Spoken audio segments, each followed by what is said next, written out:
Sampurasun warginet Tribun Jabar. Berjumpa kembali dalam program Headline News Tribun Jabar edisi Rabu 26 Agustus 2020 bersama saya Tarsius Sutomonayo. Kita simak berita utama kami hari ini.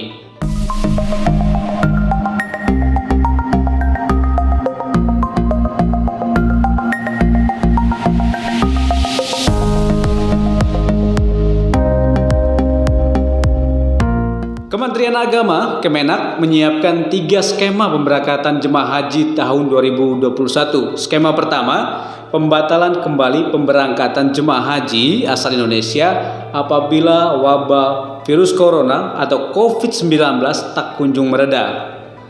Skema kedua, semua jemaah yang batal diberangkatkan haji tahun ini akan diberangkatkan pada tahun 2021 apabila virus corona sudah tidak ada atau kondisi berangsur normal. Lalu skema terakhir, pembatasan kuota jemaah haji jika kasus COVID-19 masih tinggi. Dengan berkurangnya 50% kuota calon haji, maka berdampak terhadap daftar tunggu haji yang semakin panjang. Selain itu, jika skema ketiga yang dipilih, akan ada biaya tambahan yang harus dikeluarkan calon haji, yaitu biaya pembelian alat pelindung diri standar WHO dan swab test. Bagaimana tanggapan dari Biro Haji dan para calon haji asal Jawa Barat?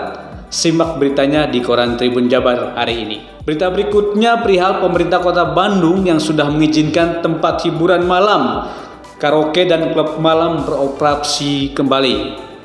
Kabid Pembinaan Pariwisata Disputpar Kota Bandung Edward Parlindungan mengatakan saat ini baru 10 tempat hiburan yang sudah diberi izin operasional.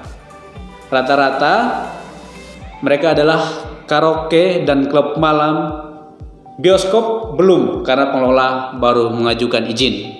Ke-10 tempat hiburan itu, kata dia, sudah diberi izin operasional sejak Rabu 19 Agustus 2020. Menurut Edward, saat ini sudah lebih dari 50 tempat hiburan yang diajukan izin operasionalnya ke tim gugus tugas percepatan penanganan COVID-19, namun baru 10 yang sudah diberi izin.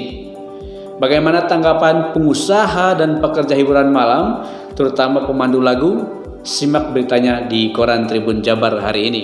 Berita berikutnya soal aksi penembakan yang terjadi di sekitar kampus Universitas Padjadjaran atau Unpad di Pati Ukur, Kota Bandung pada Senin 24 Agustus malam.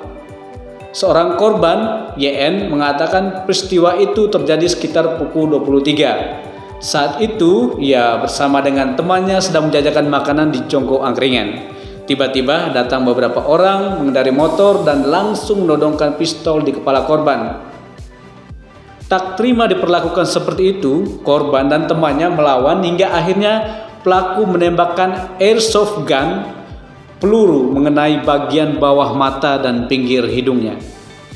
Kapolsek Coblong, Kompol Hendra Firmanto mengatakan korban belum melaporkan kejadian tersebut ke polisi.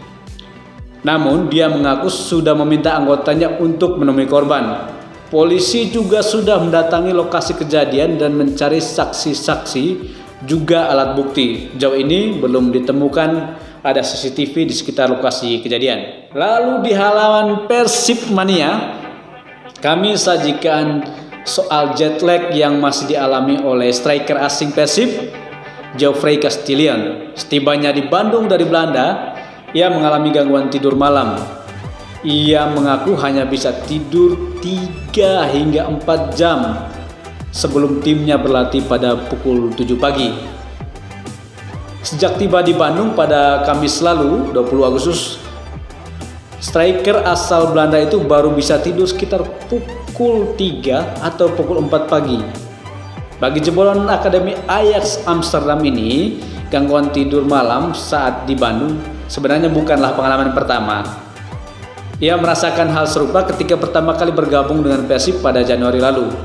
Hanya perlu 2 pekan untuk kembali normal.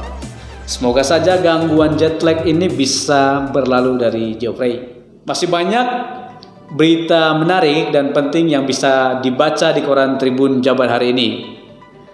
Selain itu, berita terbaru lainnya dari lokal hingga mancanegara bisa dibaca juga di laman tribunjabar.id. Remember, always implement health protocols, always keep your distance, always wear your mask when outdoors, and keep the spirit of today's activities. See you next time and bye! Jangan lupa like, subscribe, dan share ya!